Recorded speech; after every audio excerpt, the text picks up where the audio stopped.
along with the information that I'm putting up about the warrantless spying and the other issues regarding the telecoms and what Congress is doing vis-a-vis so-called national security and homeland security and their pretenses around those issues, I also wanted to play this interview on today that was on NPR. Today is let's see, March the 7th, and it played on All Things Considered on NPR this evening. So just take a couple minutes to listen to this. It's about the Real ID Act and what a farce it is in so many ways. Hold on a second, let me get that playing. Now, a story about a fight where the rights of states are colliding with a law designed to improve national security. It's about Real ID. A federal law requires states to issue tamper-proof identification cards to residents, but a number of states have balked. The Department of Homeland Security has told them that if they don't file for an extension by the end of this month, residents of those states won't be able to use their driver's licenses to board planes starting in May. Democrat Brian Schweitzer of Montana is one governor ardently opposed to the Real ID Act, and he joins us now from Helena. Governor Schweitzer, why are you against Real ID?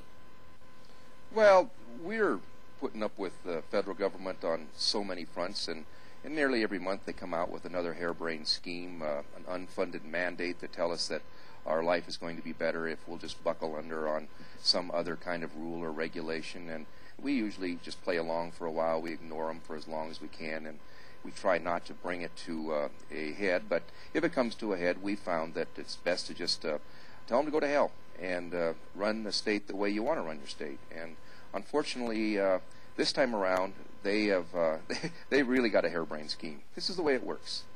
This Real ID that Congress has come up with, it was supposed to help us in immigration and homeland security, also supposed to stop the identity theft.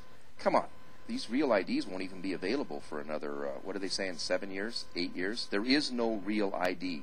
So they're telling the states that you have to take the first step towards a secure ID, and that first step is to send us a letter that says that you will accept our provisions sometime in the future when we decide what those will be.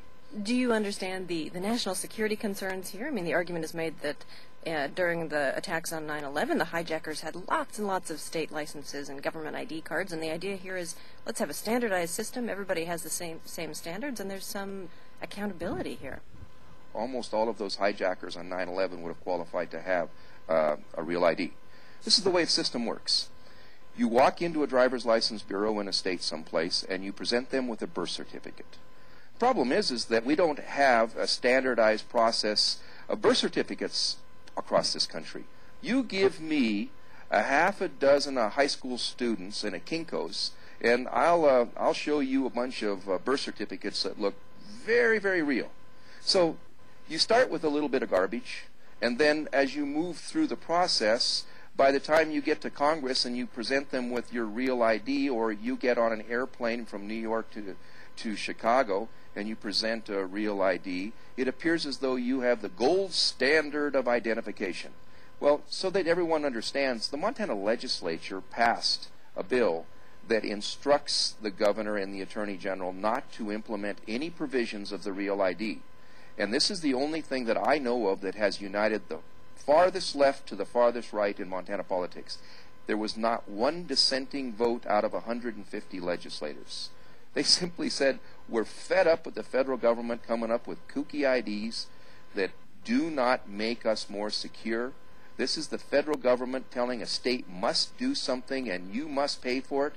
Well, thanks for playing. Montana's not in. Well, Governor Schweitzer, what happens in May if somebody from your state wants to get on a commercial flight? They're going to show them their Montana driver's license, and they're going to get on that commercial flight, and nothing's going to happen. But that's supposed to be the deadline. Blah, blah, blah, supposed to be the deadline. There's nothing in the Constitution that tells Homeland Security that they're supposed to do this or they must do this. In fact, there isn't even any actions by Congress that says this is the specific letter that you must have. This is another bluff by some bureaucrats in Washington, D.C., and thank God we live a long ways from Washington, D.C. Well, Governor Schweitzer, it's great to talk to you. Thanks so much. Thank you. That's Governor Brian Schweitzer, Democrat from Montana. The Department of Homeland Security sent us a statement today that says, in part, showing up at the airport with a Montana driver's license will be no better than showing up without any ID. Governor Schweitzer has just become my favorite person. He said blah blah blah, tell him to go to hell. But I just think that really crystallizes how the Congress works. They fake and posture, pretend like they're doing something to protect us, go through the motions so they can wave a piece of paper like the British did as far as appeasement to Nazi Germany. They can wave a bill around saying, look, we passed a real ID bill, but it's something that real IDs can be forged at the beginning process, starting with the birth certificate. So you can just make a fake birth certificate. You can still get a real ID. They're passing more unfunded mandates, just like their fence down at the border and a bunch of other crap that they often try to tell states that they're going to do, or tell the states to do, and then tell the states to fund them. How you going to mandate something to somebody and then tell them to pay for something you mandated? Sounds kind of like Hillary Clinton's health care bill too. But anyway, that's another issue. All right, peace.